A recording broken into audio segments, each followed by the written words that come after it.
ప్రత్యక్షత కిస్ బాప్ కా జాగిరీ నహీ, ప్రత్యక్షత ఎవనయ్య జాగిరీ కాదు. నోరు జారి పడపడ పడపడ మాట్లాడుతున్నోళ్ళారా క్రీస్తు దైవత్వం మీద. అబ్ దేకో కొద్ది రోజుల్లో మీ తమాషా ఎట్లుంటుంది వస్తున్నాడు. వాళ్ళు మొదటేమో యేసు దేవుడు కాదని చెప్పారు పిడి సుందర్రావు మినిస్ట్రీ వాళ్ళు. కమ్ముకోవడానికి వాళ్ళు చేసిన బోధలని మరి కప్పిపుచ్చుకోవడానికి నిరూపించుకోవడానికి ఇప్పుడు కొత్త డ్రామా స్టార్ట్ చేసేది ఏంటంటే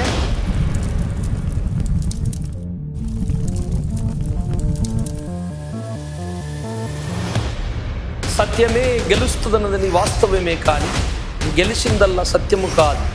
వేచి ఉండండి, తొందరపడకండి. క్రీస్తునందు స్నేహితులందరికీ, దేవుని పిల్లలందరికీ వందనాలు. పోయిన వారము ఒక వీడియో రిలీజ్ చేశాం మేము, దైవత్రిత్వం నేర్చుకుందామా పార్ట్ 1. ఆ వీడియోలో నేను చెప్పాను, కొన్ని వచనాలు ఇచ్చాను. కానీ త్రిత్వము నమ్మని వారి అది ఒప్పుకోరు. వాళ్ళు ఒప్పుకోకపోయినా ఒప్పుకున్నా దేవుని సత్యం మాత్రం పూర్తిగా బయటికి రావాలని మేము తలంచాం. ఆ వీడియోలో నేను చెప్పినట్లుగా ఈ కడవర దినములో ఎవరూ కాదనలేనటువంటి విధంగా త్రిత్వ మర్మం బయటికి రాబోతుంది. యుగ యుగాలను దాచిపడిన మర్మం. సత్యమును గ్రహించే మనస్సు మీకు ఉండాలి, కానీ దేవుడు తప్పకుండా మీ అందరి ప్రార్థన బట్టి నా నోటి నుండి నేను పోయిన వీడియోలో అన్నట్టు ఇక తిరుగులేనటువంటి విధముగా త్రిత్వం నిరూపింపబడబోతుంది. ఎవరు నమ్మినా నమ్మకపోయినా నా దేవుని పరలోక సంబంధులు, అనాది సంకల్పములో దేవుని ప్రణాళికలు ఉన్న వాళ్ళు మాత్రము ఖచ్చితంగా నమ్మి ప్రభు రాజ్యము చేరుకుంటారని, పరిపూర్ణులు అవుతారని, అబద్ధ క్రీస్తు మీద యుద్ధము చేయుటకు సిద్ధపడతారని నేను నా దేవుని దగ్గర ధ్యానించినప్పుడు నా మనసులో స్ఫూర్తించిన ఆలోచన ఇది. తప్పకుండా జరుగుతుంది. స్నేహితులారా, ఎన్నో వచనాలను ఇస్తున్నా మీరు అరిగిపోయిన రికార్డులాగా అవే మాట్లాడుతున్నారు త్రిత్వం గురించి. వాళ్ళు వాటిని కమ్ముతూనే ఉన్నారు త్రిత్వ విరోధులు. వాళ్ళు మొదటేమో యేసు దేవుడు కాదని చెప్పారు పిడి సుందర్రావు మినిస్ట్రీ వాళ్ళు. దేవుడని చెప్పుకుంటేనే వాళ్ళని లోపలికి వచ్చిన తర్వాత దేవుని కుమారుడైనా అని చెప్పి వారిని కన్విన్స్ చేసి ఆ అవతలున్న వాళ్ళని రక్షించడానికి మనం దేవుడని చెప్పాలి, కానీ ఆయన దేవుని కుమారుడే, దేవుడు సృష్టికర్త కాదని లోపలికి వచ్చి నగ నేర్పించుకునేవాడు. ఆ యొక్క కుయుక్తిని ఎరిగి నేను ఆ సింహగర్జన గ్రంథం చదివి నేను అప్పుడు జన్మపాపం మీద డిబేట్ పెట్టాను. కానీ మనుషులు ఎవరు ఇష్టపడలేదు, సహకరించలేదు. కానీ ఈరోజు అదే సమయం వచ్చేసింది. ఇప్పుడు చాలామంది మరి అప్డేట్ అయ్యారు. చాలా సంగతులు వాళ్ళు మాట్లాడుతుంటే వీళ్ళకి అర్థం కాక క్రీస్తు ఆది సంభూతుడు మొదటున్నవాడు, ఆది అంతము లేనివాడు, ఆయన దేవునితో సమానుడు అనేక వచనాలు చూపించేసరికి వీళ్ళకి ఏటి అర్థం కాక ఇప్పుడు కొత్త డ్రామా స్టార్ట్ చేసేది ఏంటంటే యేసుప్రభు ఆది సంభూతుడేనండి, సృష్టికి ముందున్నవాడేనండి. ఎందుకంటే దేవుడు మొట్టమొదట ఆ యేసుక్రీస్తు అనే తన ప్రథమ కుమారుని చేసినాకనే ఆయన ఉండగానే ఇవన్నీ చేశాడు కనుక ఆయన మొదటి వాడండి అని, మరి ఆయన నిత్యత్వపు ఉనికికి ఫస్ట్ నెంబర్ ఆయనే కనుక ఆయన మొదటి వాడే దేవుడే అంటున్నామేమని ఇప్పుడు కమ్ముకోవడానికి వాళ్ళు చేసిన బోధలని మరి కప్పిపుచ్చుకోవడానికి నిరూపించుకోవడానికి మళ్ళీ ఇలా మొదలుపెట్టారు. మళ్ళీ ఇప్పుడు ఏం చేస్తున్నారంటే మేము డిబేట్లు చేయమండి అంటున్నారు. అసలు ఆ డిబేట్ల కథే పోయింది. ఇప్పుడు నేను మొన్న చెప్పినట్టు డిబేట్లు కాదు, వీడియోలు. ఇప్పుడు నా వీడియో తప్పు, నేను ఇచ్చిన వచనాలు తప్పు అని మీరు ఒక వీడియో పెడితే మళ్ళీ నేను దానికి వీడియో పెడతాను. ఇలా వీడియో పెట్టుకోవడం బెటర్. అయితే ఇప్పుడు వాళ్ళ బోధ మొదటి నుండి పిడి సుందర్రావు గారు బోధించిన బోధ నిలబెట్టుకోవడానికి ప్రయాసపడుతున్నారు, కష్టాలు పడుతున్నారు, ఎన్నో బాధలు పడుతున్నారు. కానీ అబద్ధము ఎన్నటికీ నిలవదు. సత్యమే నాకు దేవుడు నేర్పిన పాఠం. ఇంటికి వచ్చి కన్నీళ్ళు విడిచాను. ఒక్కలంటే ఒక్క సపోర్ట్ చేయలేదు. ఒకటి, నేను ఇన్ని మంచి వచనాలు ఇచ్చినా వారికి అర్థం కాలేదు. ప్రభువా, మరి ఎందుకు నన్ను ఇదే వాడుకున్నావు అని కన్నీళ్ళు విడిచాను. అప్పుడు నా హృదయంలో ఒక ఆలోచన ధ్వనించింది. ఏంటంటే సత్యమే గెలుస్తుందన్నది వాస్తవమే, కానీ గెలిచిందల్లా సత్యము కాదు. అసత్యము కూడా గెలిచినట్టు ఊరేగుతుంది నా కుమారుడా, కానీ చివరికి గెలిచేది సత్యమే అన్నాడు. అది నాకు ధైర్యం ఇచ్చిందండి. చివరికి అదే గెలుస్తుంది. ఇప్పుడు అసత్యము, అబద్ధ బోధ, ధర్మమునకు సత్యమునకు విరుద్ధమైన ఏ ఆయుధము నిలవజాలదు. మొత్తం కుప్పగూలిపోతాయి. అయితే వారి బారిన పడ్డ అమాయక ప్రజలు బయటికి రావాలన్న ఆశతో, ప్రేమతో నేను ప్రయాసపడి దేవుని దగ్గర ప్రార్థించి ఎన్నో ఏళ్ళ నుంచి దేవుని దగ్గర ప్రయాసపడుతుడు. నాకు నా అనుభవాలలో, నా సేవల్లో ఎన్నో వేల బోధలు, ఎన్నో ప్రసంగాలలో అక్కడోటి నా మైండ్లోకి వెలిగినప్పట్ల త్రిత్వం గురించి దాచుకున్నాను. దేవుడు చివరిగా అద్భుతమైన రీతిగా నాకు కొంత నేర్పించాడు. నేను తప్పక నా బాధ్యతగా, నేను క్రైస్తవుడిగా, క్రీస్తు బిడ్డగా పుట్టినందుకు నా వంతు పని పూర్తి చేసుకుని వెళ్తాను నేను. కనుక త్రిత్వం గురించి ఎన్నటికైనా నేను బతికుంటే నేను చెప్తాను అని ఆ రోజన్న 2012లో ఎదిగో ఆ కాలం రానే వచ్చింది. బతికుంటే బతికున్నాను, చెప్తాను, దేవుని సిద్ధమైతే అంతే. కనుక దేవులారా, మీరు జాగ్రత్తగా, నేను కొంచెం ఈరోజు ముందుకు నడిపిస్తాను. నెక్స్ట్ వీక్ వీడియోలో అద్భుతమైన ఆశ్చర్యం చూస్తారు. ఆ తర్వాత ఇంకా ఆశ్చర్యం చూస్తారు. ఆ తర్వాత మీరు కని విని ఎరగని, ఎప్పుడు ఆ వచనాలు చూడని అద్భుతం చూస్తారు. అది ఏ క్రీస్తు ప్రత్యక్షత. మంచిది. నేటి మన ధ్యానం కొరకు సామెతల గ్రంథము 8వ అధ్యాయం 22, 23, 24. పూర్వకాలమందు తన సృష్టి ఆరంభమున తన కార్యములలో ప్రథమమైన దానిగా యెహోవా నన్ను కలుగజేసెను. అనాది కాలం మొదలుకొని మొదటి నుండి భూమి ఉత్పత్తి అయిన కాలమునకు పూర్వము నేను నియమింపబడితిని. ప్రవాహ జలములు లేనప్పుడు, నీళ్లతో నిండిన ఊటలు లేనప్పుడు నేను పుట్టి తిని. చాలు. చదవబడిన లేఖన భాగములోని సత్యము, సత్యం అర్థం కావాలంటే ఒక్క వచనముతోని అర్థము కాదు. ఆ వచనము 4 కోణాల్లో 4 సబ్జెక్టులను వివరిస్తుంది.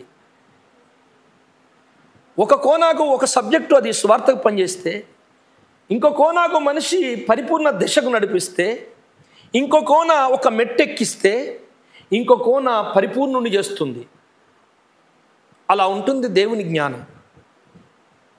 సామెతల గ్రంథం 8వ అధ్యాయము మనము చదువుకున్నటువంటి వచనంలో కలగజేసెను, నియమింపబడి తిని, పుడి తిని, ఈ 3 మాటల్లో మరి తేడా కనపడుతుంది కదా. దాని భావం ఏంటి? కలగజేయడం అనగా ఏమి, నియమింపబడగా ఏమి, పుట్టి తిని అనగా ఏమి? ఏమిలరా, ఒక మాట వాడకుండా 3 మాటలు వాడిండు అంటే ఇది క్రీస్తుని గురించిన ప్రవచనమని, ఆయన కలగజేయబడ్డాడని, పుట్టాడని, నియమింపబడ్డాడని, ఈ 3 భావాలు ఆయనలోకి ఎందుకు వస్తున్నాయో ఇక మనం మెల్లగా ప్రయాణం చేసుకుందాం. చివరిగా ఈ ఎపిసోడ్లను అయిపోయినాక మళ్ళీ ఈ వచనాన్ని తీసి చదువుకుందాం. సత్యాన్ని మెల్లగా వినాలి, తొందరపడద్దు. చాలామంది తొందరపడి వీడియోలు పెట్టడము, కామెంట్స్ చేయడము. కానీ ఈ వీడియో మీద ఎవరైనా తొందరపడి కామెంట్ చేసినా నేను మీ మంచిగా చెబుతున్నా, సిగ్గునందక తప్పదు చివరిలో. ఇది నిజం. ఎందుకంటే పబ్లిక్ అంతా దేవుని ప్రజలు చూస్తున్నారు, వింటున్నారు. కనుక అవమానమైనది జరుగుతుంది మీకు. కనుక చివరిగా అయిపోయిన తర్వాత దానికి మీకు వ్యతిరేకమైనటువంటి లేఖనాలు ఏమన్నా ఉంటే అప్పుడు మీరు పెట్టండి. సామెతల గ్రంథము 18:13లో ఒక మాట ఉంటుంది, చదవండి. సంగతి వినక ముందు ప్రత్యుత్తరం ఇచ్చువాడు తన మూఢతను బయలుపరచి సిగ్గునందును. అది సంగతి మొత్తము ఇనక ముందే ప్రత్యుత్తరం ఇచ్చువాడు అంటే ఏదైనా విషయం చెప్పుతుంటే దాన్ని పూర్తిగా గమనించక, వినక త్వరపడి మాట్లాడేవాడట మూర్ఖుడు అంటుంది. తన మూర్ఖతను బయలుపరుస్తున్నాడు. అవమానం అనే పరిస్థితి ఎదురవుతుంది. ఏదైనా వినాలి, వినుటకు త్వరపడుడి, మాట్లాడుటకు నిదానించుడి అని బైబిల్లో ఉంది. క్రీస్తుని కన్నాడు దేవుడు. ఎబ్రీ రాసిన పత్రిక 1వ అధ్యాయము 5వ వచనంలో ఏముంటుంది చూడండి ఒకసారి.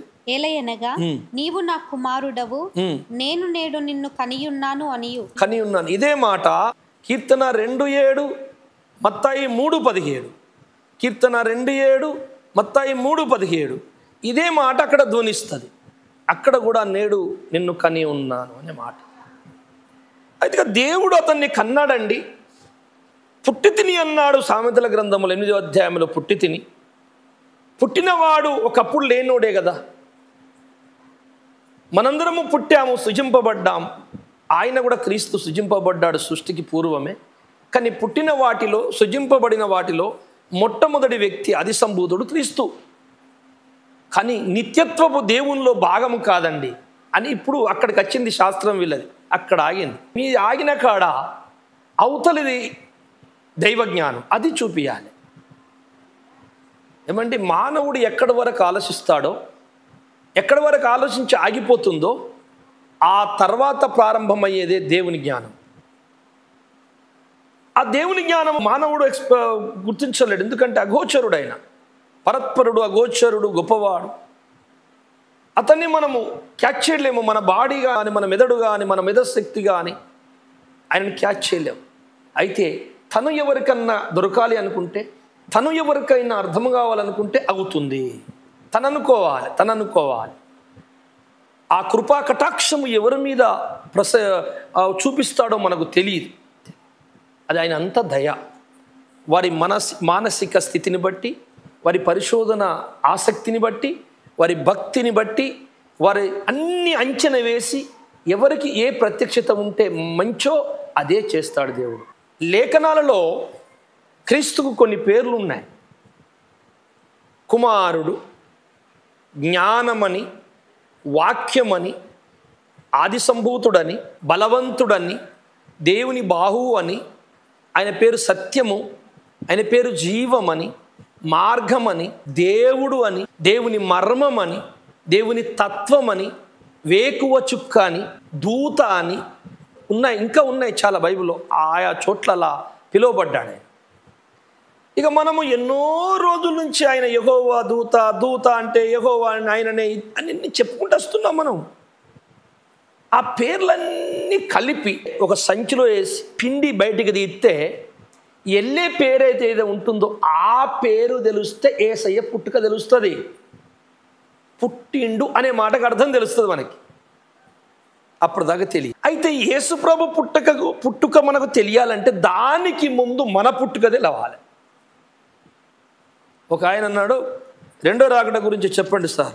ఆయనకు ఫస్ట్ రాకడే తెలియదు సార్, నేను రెండో రాకడ గురించి చెప్పాలంట. నీకు ఫస్ట్ వచ్చిన రాకడ తెలిసిందా బాబు అంటే అదేంటిది అన్నాడు. యేసుప్రభు వచ్చింది భూమి మీదకి ఎందుకు వచ్చాడు, ఏం నేర్పించాడు నీకు, ఆ ఫస్ట్ రాకడలోని మర్మం ఏంటి, నన్ను పోలి అన్నాడు ఏంటిది, ఆయనలాగా నువ్వు ఏమన్నా చేసుకున్నావా, వచ్చిందా నీకు ఆ విద్య? ఆ ఫస్ట్ రాకడే చక్కగా తెలియదట, రెండో రాకడ బోధించాలట. ఈ లోక డిగ్రీలు, చదువులు, జ్ఞానములు, భాషలు, వందలాది భాషలు ఎరిగినా, ప్రపంచమంతా తిరిగి వచ్చిన జ్ఞానమున్నా, చదువులున్నా, ఎన్ని భాషల్లో చదివినా, ఎంత గొప్పవాళ్ళైనా బైబిల్ భాష అర్థం కాదు. బైబిల్ భాష దేవుని భాష, బైబిల్ తత్వం దేవుని తత్వం, బైబిల్లో ఉన్న సారాంశము దేవుని మర్మం. అది పరిశుద్ధాత్మ ఎవరికి ఇయ్యాలో వాళ్ళకి ఇస్తాడు. అని చదువు ఉండని ఉండకపోని అది ఇవ్వాలని కూడా ఇచ్చేస్తాడు అంతే.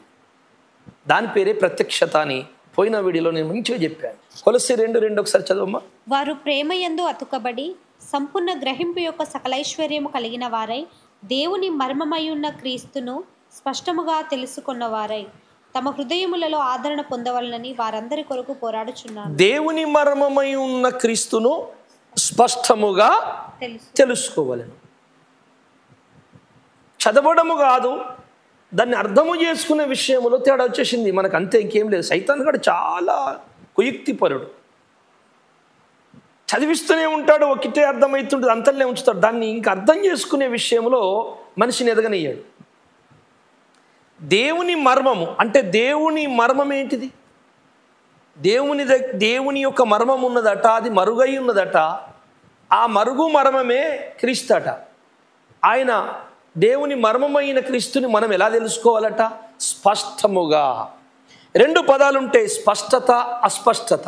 అస్పష్టత అంటే దేవులారా, ఒక చీకటిలో నేను ఇంట్లో కూర్చున్నాను, మా ఇంటి ముందు నుంచి చీకట్లో ఒక వ్యక్తి పోతున్నాడు, బట్టలు తెల్ల బట్టలు కనపడుతున్నాయి, మనిషి పోతున్నాడు కనపడుతుంది. కానీ ఆ వ్యక్తి ఎవరు, మా తమ్ముడా, మా అన్నయ్యనా, మా నాన్నగారా, మా స్నేహితుడా నాకు తెలియదు. ఎందుకంటే ముఖం కనపడతలేదు, వ్యక్తి నడుచుకుంటూ పోతున్నట్టు ఆకారం అయితే కనపడుతుంది. అది అస్పష్టత. స్పష్టత అంటే అతడి ఆకారము, ముఖము, టోటల్ ఆ వ్యక్తి ఎవరో నాకు క్లియర్గా కనపడుటయే స్పష్టత. క్రీస్తుని తెలుసుకునే విషయంలో భూప్రపంచ క్రైస్తవులారా, దేవుని పిల్లల్లారా, స్పష్టంగా తెలుసుకోవాలి. అంటే క్రీస్తు మాకు ఎరికేనండి అంటున్నారు. క్రీస్తు ఎరకంటే ఎలా ఎరక, పేరా, గుణమా? క్రీస్తు పేరు తెలుసుకుంటే క్రీస్తుని తెలుసుకున్నట్టు కాదు, ఆయన గుణమును తెలుసుకుంటే తెలుసుకున్నట్టు, బైబిల్ సారాంశం తెలిస్తే తెలిసినట్టు. ఆయన ఏమై ఉన్నాడు నాయన అంటే వాక్యమై ఉన్నాడు. మరి వాక్యమే నీకు సారాంశం తెలియనప్పుడు ఆయన ఎట్లా తెలిసిండు నీకు? అంటే వాక్యం తెలియకపోతే క్రీస్తు తెలుసండి మాకు, అది ఇంపాసిబుల్. చదువున్నా లేకున్నా బోధిస్తున్నప్పుడు దేవుడు కొంతమందికి చదువు లేని వాళ్ళకు కూడా బోధిస్తున్న బోధకుల మాటల ద్వారా వాళ్ళ హృదయంలో క్రీస్తు మర్మం ప్రకాశిస్తుంది. మనకంటే చదువు రానోళ్ళు మనకంటే గొప్ప స్థానంలో ఉంటారు పరలోకంలో. ఎందుకంటే ఏ ఆలోచన లేకుండా యేసుని స్పష్టంగా తెలుసుకుంటారు వాళ్ళు. ఏమిటి ఆ మర్మము? 2వ అధ్యాయం 9వ వచనం చదవమ్మా. ఏలయనగా దేవత్వము యొక్క సర్వ పరిపూర్ణత శరీరముగా క్రీస్తునందు నివసించుచున్నది. క్రీస్తు దేవుని మర్మమై ఉన్నాడు. అంటే ఆ మర్మమైనది ఏంటిదంటే దైవత్వము. దైవత్వం అంటే ఏంటి సార్? దైవత్వం అంటే నిమ్లరా సృజనాత్మకమైన దేవుని శక్తి, ఇది దైవత్వం. సృజనాత్మకమైన దేవుని శక్తి అంటే సృజించగలిగే శక్తి, దేనినైనా శూన్యము నుండి కలగజేసే శక్తి పేరే సృజనాత్మక శక్తి. అది క్రీస్తులో సర్వపరిపూర్ణతగా నివసిస్తున్నది దేహముగా. అదే మర్మం, అది దేవుని మర్మం. క్రీస్తు ఎవరయ్యా అంటే సృజనాత్మకమైన శక్తి పరిపూర్ణత కలిగిన వాడు, అంటే సృష్టికర్త అని చెప్పకయే చెప్తుంది. అర్థం చేసుకుంటూ మనకు తేడా వస్తుంది. దైవత్వం అంటే ఏంటిది? మరి తెల్ల బట్టలు వేసుకుని బాగా మెరిచిపోవడం, లేకపోతే చచ్చిన లేపడమా? కాదు. శూన్యములో లేని దాన్ని కొత్తది సృజించి మళ్ళీ లయము చేసి మళ్ళీ సృజించి ఏదైనా చేయగలిగే ఆ శక్తి ఏదైతే ఉన్నదో ఆ శక్తి పేరే దైవత్వం. ఆ దైవత్వము క్రీస్తు లోపల పరిపూర్ణంగా పూర్తిగా ఉన్నదంటుంది లేఖనం. అదే క్రీస్తు దేవుని మర్మమై ఉండేది. అదే మర్మం. మర్మం ఏంటయ్యా అంటే దైవత్వం. ఆ దైవత్వాన్ని మీద దెబ్బ కొడుతున్నాడు సాతాను. క్రీస్తు దేవుడు కాదు, దైవత్వము లేదు, సృజింపబడ్డవాడు దేవుని కొడుకు, మనలాంటి వాడు. అడు మొదటి నుండి అదే చేస్తున్నాడు, ఇక్కడ కూడా అదే చేస్తున్నాడు. నేను వదిలిపెట్టాయి దాన్ని మొత్తం చీల్చి చెండాడి మొత్తం బయటికి తీసి నిరూపించుకున్న దాకా దేవుడు వదిలిపెట్టాడు. మొత్తం దులిపేస్తాడు సాతాను శక్తులని. చూడండి, మీ ఇష్టం వచ్చినట్టు మీరు పలుక్కుంటారా, మాట్లాడతారా? దైవత్వం అంటే ఏంటిది? 2 స్వస్థతలు చేసి 2 రోగాలు పోగొడితే అయిపోయింది ఆ దైవత్వం. శూన్యములో జగములను సృజించిన జగదేశ్వరుడు యేసయ్య, ఆయన లోపల దైవత్వం. ఇది అర్థం కాక సిలువకేసిరండి. ఆ వచనం చదివిట 1 కొరింథీ 2:7 చదువు ఒకసారి. దేవుని జ్ఞానము మర్మమైనట్టుగా బోధించుచున్నాము, ఈ జ్ఞానము మరుగయుండెను. జగదుత్పత్తికి ముందుగానే దీనిని దేవుడు తన మహిమ నిమిత్తము నియమించెను. అది లోకాధికారులలో ఎవనికి తెలియదు. అది వారికి తెలిసి ఉండిన ఎడల మహిమా స్వరూపియగు ప్రభువును సిలువ వేయకపోయిందురు. చాలు. ఆ రోజు ఇప్పటికీ ఈ లోకాధికారులకు, లోక జ్ఞానులకు, లోక సంబంధులకు, శరీర సంబంధులకు, క్రీస్తు బిడ్డలమని పేరు పెట్టుకున్న శరీర సంబంధులకు, అబద్ధ బోధకులకు అప్పుడు తెలియదు, ఇప్పుడు తెలియదు. ఏది తెలియదు? జగత్పునాదికి ముందే మరుగు చేయబడి దాచబడి బయలుపరిచిన ఈ సిలువ సువార్త ఏంటయ్య అంటే క్రీస్తు లోపలున్న సర్వ పరిపూర్ణత కలిగిన సృజనాత్మకమైన శక్తి అయిన దైవత్వం. అది తెలుసున్న ఎడల వాళ్ళు సిలువకు వెయ్యకనే పోదురు కదా. అది అక్కడ చెప్పబడిన మాట.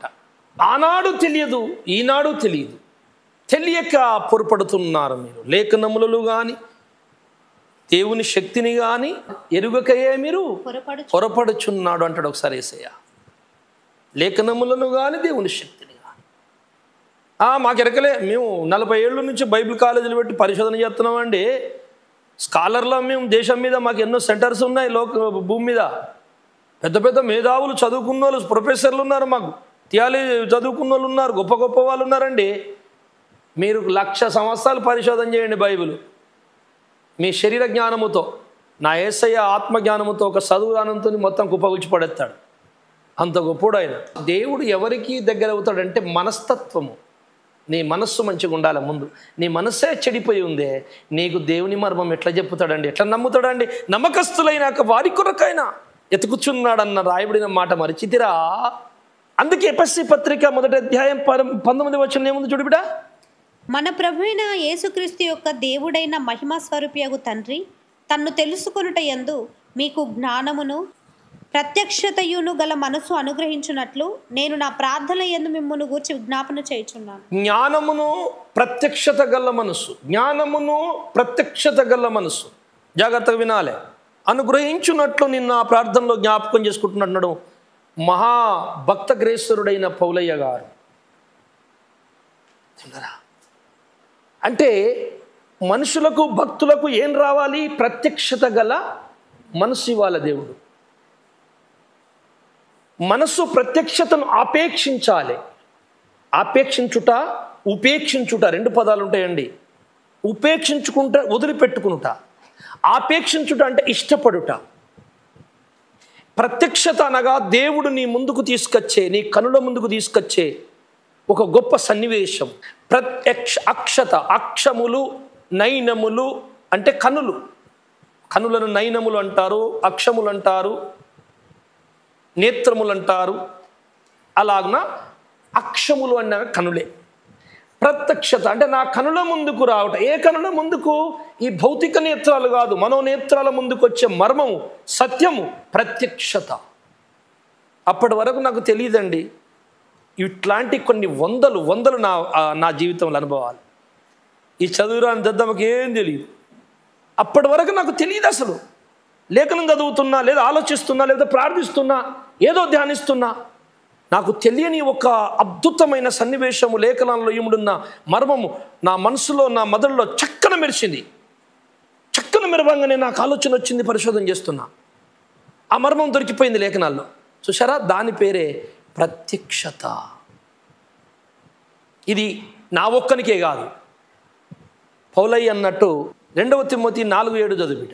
మంచి పోరాటము పోరాడి తిని నా పరుగు కడముట్టించి తిని విశ్వాసము కాపాడుకుంటుని ఇక మీదట నా కొరకు నీతి కిరీటం ఉంచబడి ఉన్నది. ఆ దినమందు నీతిగల న్యాయాధిపతి అయిన ప్రభువు అది నాకు మాత్రమే కాకుండా తన ప్రత్యక్షతను అపేక్షించే వారందరికీ అనుగ్రహించును. దేవుని స్తుతి కలుగును గాక. ఆమేన్. నాకు మాత్రమే కాక తన ప్రత్యక్షతను అపేక్షించు వారందరికీ ఆ నీతి కిరీటం ఇస్తాడట. అంటే పౌలు ఏమన్నాడంటే, నేనే చివరి ప్రవక్తను, నాతోనే అంతమైపోయింది జ్ఞానం, నేనొక్కడిని మొత్తం రాసేసిన గ్రంథాలు, ఇక నేను తప్ప వేరేది ఏది లేదు, ఇక ఎవడు నాకంటే గొప్పవాడు కాదు అని అనలేదు ఆయన.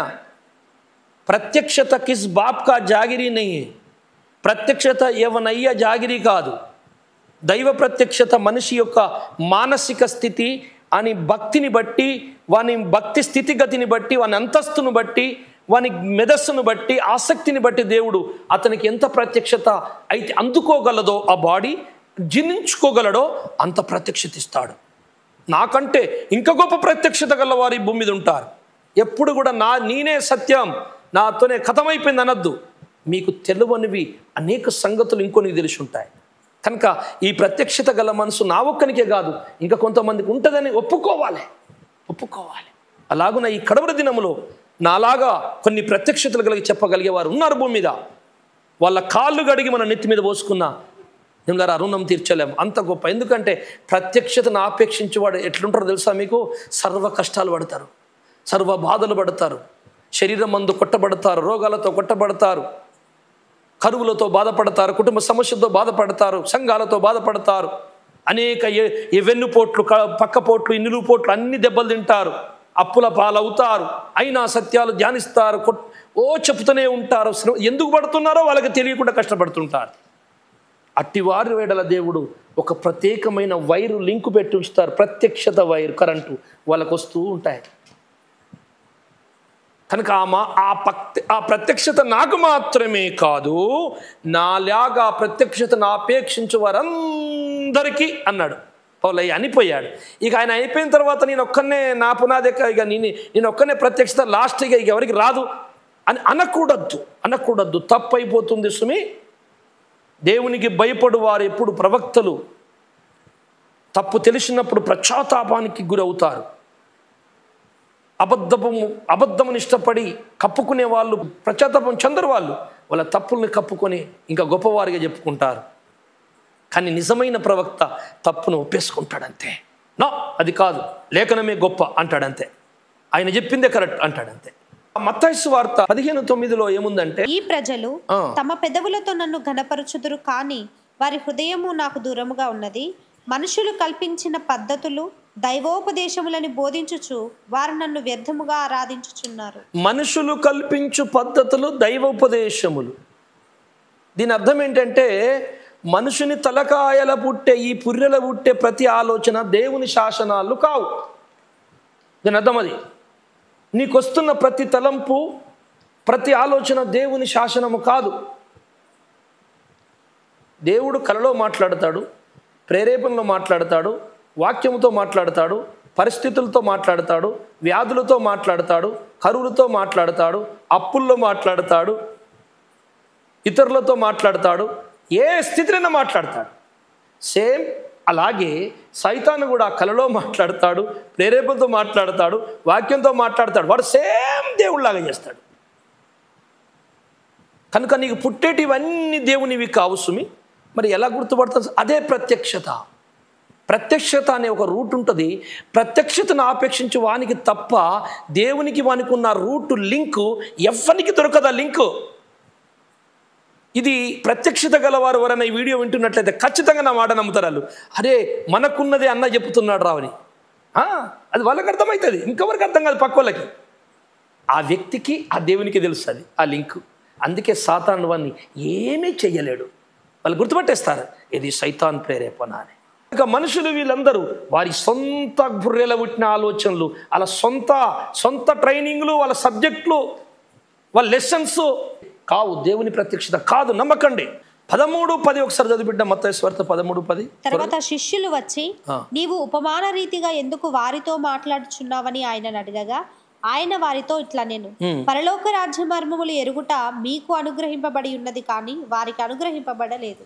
అంటే ఇప్పుడు యేసుప్రభు మాట్లాడుతున్న మాట అది. అంటే అందరికీ తన మర్మములను చెప్పాడు అంటే అర్థమైంది. మీరు నా ప్రతి మాటని మీరు నోట్ చేసుకోవాలి. ఆయన అందరికీ చెప్పడం అంటే అర్థమైంది. ఇప్పుడు నేను వీడియోలో మర్మాలు చెప్తున్నా కదా, అందరు వింటారా? వింటారు. మరి ఎట్లా? ఇది ఏ మర్మం? నేను వీడియోలో మర్మాలన్నీ చెప్పినా సరే నా దేవుని ప్రత్యక్షతను అపేక్షించు వారికే ఈ బోధ అర్థమవుతుంది. దేవుడు ప్రణాళికలు లేని వాళ్ళకి, దేవుడు ఇష్టపడని వాళ్ళకి ఈ బోధ అర్థము కాదు, మన్నుబుక్కిన అర్థం కాదు. వాళ్ళు అన్ననే కొట్టుకొని పోతారు. అందుకే ధైర్యంగా చెప్పచ్చు, ఏం కాదు. నిమ్మలారా, అందుకే ప్రత్యక్షతను ఆపేక్షించడానికి పౌలు ఒక ప్రత్యేకమైన పదాన్ని మనకు బైబిల్లో పెట్టించాడు. దాని పేరు ప్రత్యక్షత. దేవునికి ఆ భక్తునికి ఉండే ఒక సంబంధము పేరే ప్రత్యక్షత. అది ఉన్న వాళ్ళకే ఈ మాట ఖచ్చితంగా అర్థమవుతుంది. కనుక పరలోక మర్మములు వాళ్ళకి అర్థమైతే లేవు. ఇంత మంచిగా చెప్పిన ఎందుకు అర్థమైతలేదని మీరు ఆశ్చర్యపోకండి. వాళ్ళు దేవుని ప్రణాళికలు లేరని చెప్పి సైలెంట్గా ఉండండి. కానీ చెప్పడం మానకండి, చెప్తూనే ఉండండి. అంతా ఆయన చూసుకుంటాడు.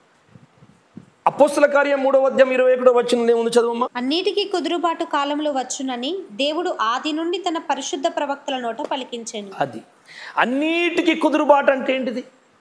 అన్నిటికీ అన్ని అంటే ఎన్ని ఉన్నాయో అన్ని. ఈ భూమి మీద దేవుని ప్రణాళికకు, దేవుని చిత్తానికి వ్యతిరేకమైన ఎన్నున్నాయో వాటన్నిటిని సరి చేస్తాడు ఈ కడవరి దినంలో దేవుడు. అది అన్యజనాంగములో అయినా, ఈ సృష్టిలో ఎక్కడైనా, అది క్రైస్తవ్యములో అయినా, ఎక్కడైనా సరే సర్వం కుదుర్చబడుతుంది అన్నిటికీ అన్నాడు. కనుక ఈ అబద్ధ బోధలన్నీ ఏమిటో మొత్తం బయటికి తీయబడతాయి. సత్యమేదో ప్రకాశిస్తుంది, కానీ అందరూ సత్యాన్ని నమ్మరు. సత్యం సంబంధులందరూ ఒక కాడికి వస్తారు. ఆ ఒక్క కాడికి వచ్చే వాళ్ళ కోసమే ఈ పోరాటం. ఆ కుదురుబాటు కాలం త్వరలో ప్రారంభమైంది స్నేహితులారా. ఇక మీరు సిద్ధపడండి, రెడీగా అండి. యేసు రాకడ సమీపించింది. ఈ త్రిత్వ సబ్జెక్టు పూర్తి అయ్యేలోపు టోటల్ దైవసిత్తం అంతా బయటకు వచ్చేస్తుంది. ఇక ఎన్ని అబద్ధ బోధలు ఉన్నాయో అవన్నీ పేక మేడలు కూలినట్టు కూలిపోతాయి. ఈ గ్యారంటీ బాతే. ఇది నేను కాదు, నన్ను ప్రేరేపిస్తున్న సృష్టికర్త మాట్లాడాడు. ఆలోచింపజేసే కొన్ని మాటలు చెప్పి ఈరోజు ముగిస్తా. నెక్స్ట్ వీడియోలో మిమ్మల్ని ఇంకా ముందుకు తీసుకెళ్ళి కీర్తన 8:4 చదువు. 4:5 నీవు మనుషుని జ్ఞాపకం చేసుకొనుటకు వాడేపాటివాడు, నీవు నరపుత్రుని దర్శించుటకు వాడేపాటివాడు, దేవుని కంటే వారిని కొంచెము తక్కువ వానిగా చేసి ఉన్నావు. రైట్. ఇది ఆదామును విషయం, అంటే నరుని సృజించిన విషయం. నువ్వు నరుణ్ణి దర్శించుటకు వాడు ఏపాటివాడు, వాడు దేవుని కంటే కొంచెము తక్కువ వాడిగా. ఇది నరుని కోసం రాయబడిందండి. ఎబ్రీ రాసిన పత్రిక 2:9 చదువు బిడ్డ. దేవుని కృప వలన ఆయన ప్రతి మనుష్యుని కొరకు మరణము అనుభవించున్నట్లు దూతల కంటే కొంచెము తక్కువవాడుగా చేయబడిన యేసు మరణము పొందినందున మహిమ ప్రభావములతో కిరీటము ధరించిన వానిగా ఆయనను చూచుచున్నాము. చాలు. యేసుక్రీస్తుని గురించి ఇక్కడ రాయబడింది అంటే దూతల కంటే కొంచెము తక్కువ వానిగా చేయబడ్డాడట. మేము యేసుక్రీస్తుని ఎలా అర్థం చేసుకోవాలి? ప్రభు మానవ దేహములో మానవ అవతారములో భూమి మీద ఉంటున్నప్పుడు ఆయన ఎలా అర్థం చేసుకోవాలి అనే మాటని మెల్లగా నేర్పిస్తాం కొంత. ఆ తర్వాత ముందుకెళ్తాం. మనం పునాది పడాలి కదా. ఫస్ట్ పునాది పడకుండా గాలిలో ఎగురితే ఏం అర్థం కాదు. పునాది వేసుకొని నిలబడదాం. ఆయన దేవదూతల కంటే కొంచెం తక్కువ వానిగా చేయబడ్డాడట యేసుక్రీస్తు ప్రభుల వారు. మానవుడు ఎవరికంటే తక్కువ చేయబడ్డాడట? దేవుని కంటే తక్కువ వాడిగా. దేవదూతలు దేవుడు, దేవుని కంటే తక్కువ వాడిగా మానవుడు చేయబడ్డాడట. దూతల కంటే తక్కువ వాడిగా యేసు ప్రభు. అంటే యేసు ప్రభు దూతలతో పోల్చావా? దేవునితో పోలిస్తే బాగుండేది కదా. మనిషిని దూతతో పోలిస్తే బాగుండే కదా. దేవునితో పోల్చాడు కదా తక్కువ వాడని. మానవునికి దేవుని కంటే తక్కువ ఉన్నది ఏంటి? క్రీస్తుకి దేవదూతల కంటే తక్కువ ఉన్నది ఏమిటి? ఇట్లా అర్థం చేసుకునే విషయంలో ఏమిలరా ఈ లేఖనాలను ఎట్లా అర్థం చేసుకోవాలి? క్రీస్తేమో దేవదూతల కంటే కొంచెము తక్కువగా చేయబడ్డాడట. మానవుడేమో దేవుని కంటే కొంచెం తక్కువ చేయబడ్డాడు. దేవుడు గొప్పనా దేవదూతల గొప్పనా? దేవుడే గొప్ప. మరి గొప్పవాని కంటే తక్కువడని యేసుకు చెప్పాలి కానీ మానవునికి చెప్పుడేంది? క్రీస్తునేమో దేవదూతలతోనే పోల్చి తక్కువ వాడనడం ఏంటి? ఎలా అర్థం చేసుకోవాలి అనే దగ్గర మనము కొంచెం ఆలోచిస్తూ పోవాలి. ఇట్లాగే ఉంటుంది. క్రీస్తు అర్థం కాలేదు. ఎందుకు అర్థం కాలే క్రీస్తు దైవత్వం అంటే ఇట్లనే ఇలా ఆలోచించడం లేకనే. మానవుడు దేవుని కంటే తక్కువ వాడిగా అనగా ఆదామును తీసుకుందాం. ఆదాము దేవుని కంటే తక్కువ వాడిగా చేయబడ్డాడు. ఏమి తక్కువ ఉంది ఆదాములో అంటే తింటారా? దేవునికి సృజనాత్మకమైన శక్తి ఉన్న దేన్నైనా చేయగలడు, ఎక్కడైనా వెళ్ళగలడు, ఎక్కడైనా తిరగగలడు. ఆ మహిమ, ఆ ప్రభావము, ఆ శక్తి ఆదాముకు లేదు. కానీ జ్ఞానం ఉన్నది. ఇది మీరు గుర్తుపెట్టుకోవాలి. ఆయన దగ్గరికి భూమి మీద ఉన్న సకల పురుగులు, జంతువులు అన్నీ సకల జీవకోటిని తీసుకొచ్చినప్పుడు వాటన్నిటికీ ఆదాము పేరు పెట్టాడట. ఎంత జ్ఞానం ఉందండి! ఏంటండి సృష్టిలో ప్రతి జీవికి పేరు పెట్టడం అంటే అదే పేరు కలిగిందట. అంటే జ్ఞానం ఉన్నవాడు. కానీ దేవునికి ఉన్న సృజనాత్మకమైన శక్తి లేదు, జ్ఞానం ఉన్నది. రెండోది మరణము లేదు. ఆయనకి మరణము లేదు. కనుక దేవుని కంటే ఈ ఆదాము ఏం తక్కువ ఉందయ్యా అంటే ఆయనకున్న ఆ శక్తి ప్రభావం, సృజనాత్మక శక్తి ఆయనకు లేదు. కనుక దేవుని కంటే తక్కువ చేయబడ్డాడు. ఇక పోతే యేసు ప్రభుల వారు ఎబ్రీ రాసిన పత్రికల దేవదూతల కంటే తక్కువ చేయబడ్డాడు. దేవదూతలతో ఎందుకు పోల్చాడంటే యేసు ప్రభుల వారు మరణించగలిగే శరీరంలో ఉన్నాడు. దేవదూతలు మరణించే శరీరం లేదు. మరి దేవునితో ఎందుకు పోల్చడండి? దేవునికి ఉన్న శక్తి యేసుకున్నది. దేవునికి స్తుతి కలుగును గాక. అందుకే దేవునితో పోల్చలేడు. దేవదూతకు మరణము లేదు, యేసయ్యకు మరణించే శరీరం ఉన్నది. కనుక దేవదూతల కంటే తక్కువ చేయబడ్డాడు. దేవునితో ఎందుకు పోల్చలేదంటే దేవునికి ఉన్నటువంటి సృజనాత్మక శక్తి ఆత్మలో ఉంది. అదే కదా. అదేలా నిరూపించగలవు? మీ అందరికీ తెలుసు, యోహాను సువార్త 11వ అధ్యాయంలో లాజరు చనిపోతాడు. చనిపోతే 4 రోజుల శవాన్ని యేసయ్య లాజరు రా అన్నాడు. శరీరంలో మానవుడే, ఆత్మలో దైవత్వము కలిగి ఉన్నాడు. ప్రవర్తనలో మానవుడిలా చేస్తున్నాడు, కానీ ఆత్మీయ జీవితంలో పరిశుద్ధుడై ఉన్నాడు. యోహాను సువార్త 1వ అధ్యాయం 46వ వచనం చదవండి. ఇప్పుడు యేసు ప్రభులో ఏం దాగి ఉందో మీకు అక్కడ చూపిస్తా. అందుకు నతనయేలు, నజరేతులో నుండి మంచిదేదైనా రాగలదా అని అతన్ని అడగగా, వచ్చి చూడమని ఫిలిప్పు అతనితో అనేను. యేసు నతనయేలు తన యొద్దకు వచ్చుట చూచి, ఇదిగో ఇతడు నిజముగా ఇశ్రాయేలీయుడు, ఇతని యందు ఏ కపటమును లేదని అతని గురించి చెప్పాను. నన్ను నీవు ఎలాగూ ఎరుగుదువని నతనయేలు ఆయనను అడగగా, యేసు ఫిలిప్పు నిన్ను పిలవక మునిపే నీవు ఆ అంజూరపు చెట్టు క్రింద ఉన్నప్పుడే నిన్ను చూచి తినని అతనితో చెప్పాను. చాలు. మానవ దేహములో ఉన్న సృష్టికర్త నోరు జారి పడపడ మాట్లాడుతున్నలారా క్రీస్తు దైవత్వం మీద దేకో కొద్ది రోజుల్లో మీ తమాషా ఎట్లుంటుంది వస్తున్నాడు. ఆయన కాలు గోటికి కూడా పనికిరాని నువ్వు ఆయన అన్న పెద్దన్న మేము చిన్నోళ్ళమని పోల్చుకుంటావు. సృష్టిలో ఒకటని ధూళైపోతారు. యేసు లోపల ఏముందో చూడండి. నతానియేలు వచ్చినప్పుడు పట్టుకొచ్చినప్పుడు నన్ను నువ్వు ఎట్లెరుగుదువు అని అడిగినప్పుడు అంటున్నాడు ఆయన నా ఫిలిప్పు నిన్ను పిలవక ముందు ఎక్కడ చూసా నేను అంజూరపు చెట్టు కింద. అంటే ఎక్కడో చెట్టు కింద కూర్చుంటే ఈ యేసుప్రభు శిష్యుడు పోయి పట్టుకొచ్చాడు. నీకు మెస్సయ్యను చూపిస్తాను రారా అబ్బాయ్, మనం ఎదురు చూసిన మెస్సయ్య వచ్చేసాడు రా. నాకు నజరేతును ఆ పక్కన ఊరును పుట్టిన ఆయన దావీదు కుమారుడు యోసేపు కొడుకేరా బాబు, అద్భుతాలు చేస్తున్నాడు, మర్మాలు పలుకుతున్నాడు రా, నీకు చూపిస్తారా అంటి పట్టుకొచ్చాడు. అప్పుడు చూశానే నిన్ను అక్కడ. అంటే ఈయన ఎక్కడున్నాడు ఆయన ఎక్కడున్నాడు ఎట్లా చూసావు? మానవ దేహములో ఉన్నాడేమో కానీ సర్వ విశ్వాన్ని చూస్తూనే ఉన్నాడు. దేవునికి స్తుతి కలుగునుగాక. అది ఏ సృజనాత్మకమైన శక్తి. నువ్వు సమానుడు అంటావు యేసయ్యని. నువ్వు చెప్పు, ఇక్కడ కూర్చొని అక్కడ ఎవడు మాట్లాడుతున్నాడో, పలానా టీవీలో ఎవడున్నాడో, ఎవడెక్కడ మాట్లాడుతున్నాడో అని చెప్పగలవా నువ్వు? భవిష్యత్తును ఎరుగువాడు, సర్వం దృష్టంతర్యామి, అన్నీ చూస్తున్నవాడు యేసు. ఆయనను చిన్నంచనేస్తారు మీరు. అయితే దేవదూతల కంటే తక్కువ కానీ దేవుని కంటే తక్కువ అయ్యాడా? చచ్చిపోయిన శవాన్ని లేపగలిగాడు, పుట్టుగుడ్డని కళ్ళు ఇచ్చాడు. ఏమండి, ఎక్కడో ఉన్న వ్యక్తిని ఇక్కడ ఉండి చూసి అక్కడ నువ్వేం చేశావో చెప్తున్నాడు. అందుకనే దేవదూతలకు ఈ శక్తి లేదు. దేవదూతల పరిమితి కలిగిన వారు, వాళ్ళు ఇక్కడ ఉండి ఇంకో చోట చూడలేరు.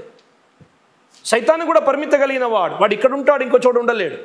కానీ దైవత్వం కలిగిన క్రీస్తు ఒకే సమయములో భూమండలమే కాదు సర్వ విశ్వములో ఉండగలడు. ఆమేన్. ఈ మాట అంటుడే నా రోమాలు లేస్తున్నాయి తెలుసా మీకు? క్రీస్తుని గురించి మాట్లాడే హక్కు ఉందా నీకు? తక్కువ అంచనేసి మాడి మసైపోతారు.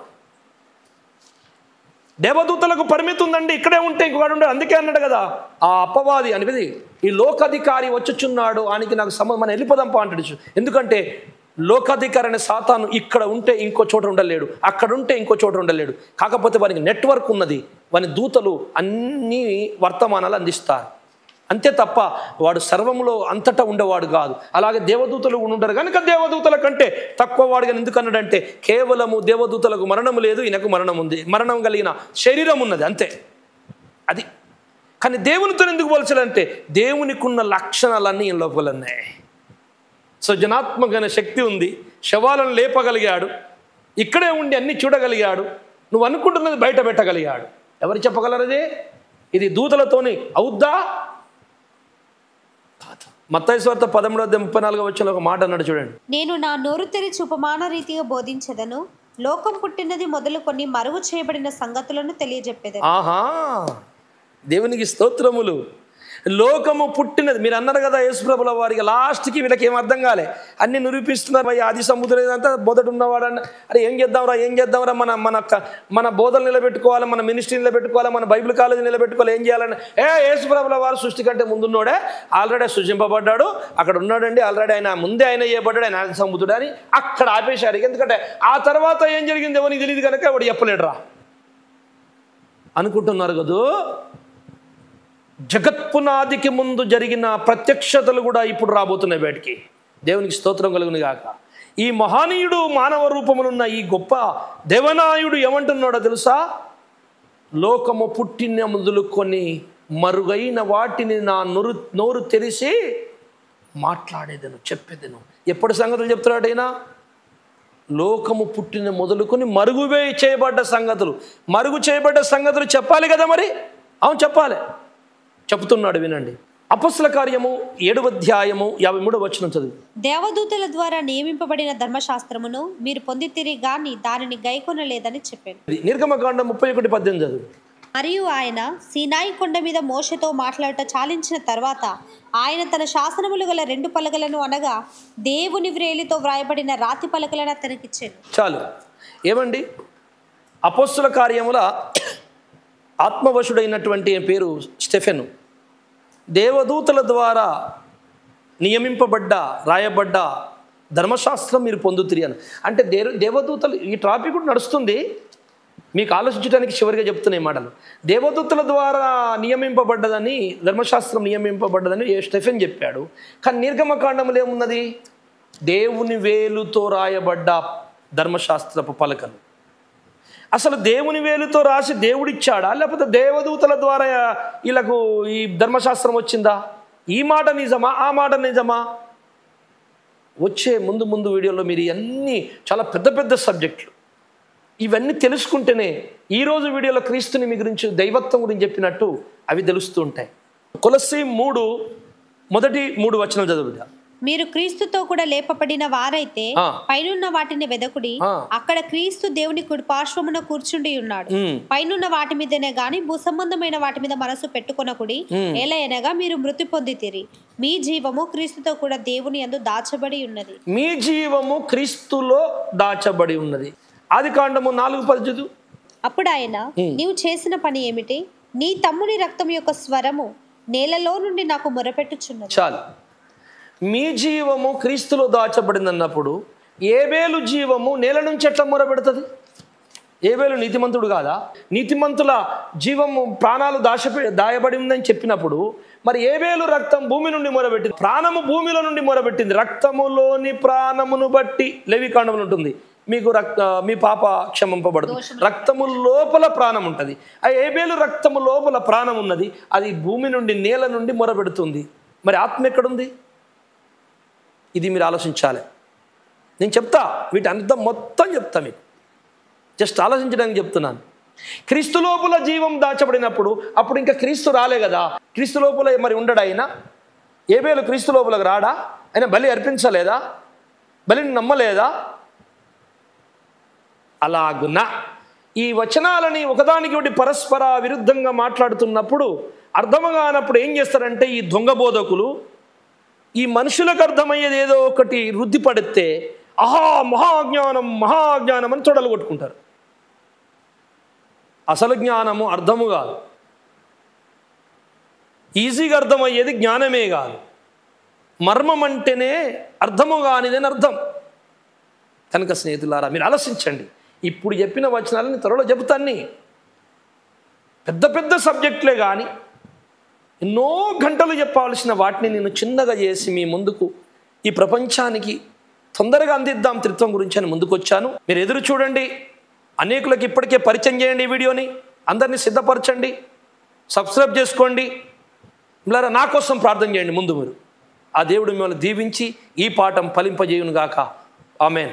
పరిశుద్ధుడా పరమ తండ్రి, విన్నటువంటి మాటలు అందరి హృదయంలో ఫలింపజేసి చూచున్నట్లు కనులు తెరిచి సహాయం చేయమని యేసయ్య పేరిట ప్రార్థిస్తున్నాను తండ్రి. ఆమేన్.